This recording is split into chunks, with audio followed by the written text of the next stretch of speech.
Tell me more about why you like to do LinkedIn and cold calls and how Unify helps you do that better. Yeah, so I focus a lot of my time on LinkedIn and phone calls just because I think when you have a face-to-face interaction or with my voice, there's a lot more trust built between you and whoever you're talking to. So I like to spend more time on that, but I think emails are still great as a high volume shooter route.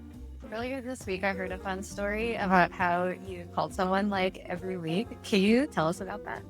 Yeah, so I cold called someone at a 1,500 person company a month and a half ago.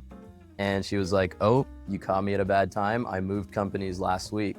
And she was a perfect title, perfect ICP for us. So I was like, "All right, where do you work now?" And she was like, "I just started at a startup. We're 15 people and we're really growing our outbound motion." And that's like perfect things that I want to hear from a prospect. So I asked, "Are you guys using a tool like ours?" And I gave her like the little spiel of what we did.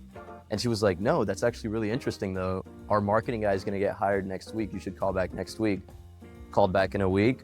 He wasn't ready. Called back a week later. He still wasn't ready. And she was like, "Feel free to call me every week until he is ready." And she booked a meeting yesterday. How many weeks did you call her? 6 weeks. What was the messages you'd tell her when you called her? I think by week 4, it was so consistent and she was just so used to hearing my voice that I'd just be like, "Hey, it's your weekly call from Tarun at Unify. How's it going?" Or "How was your weekend?" And she responded really well to that.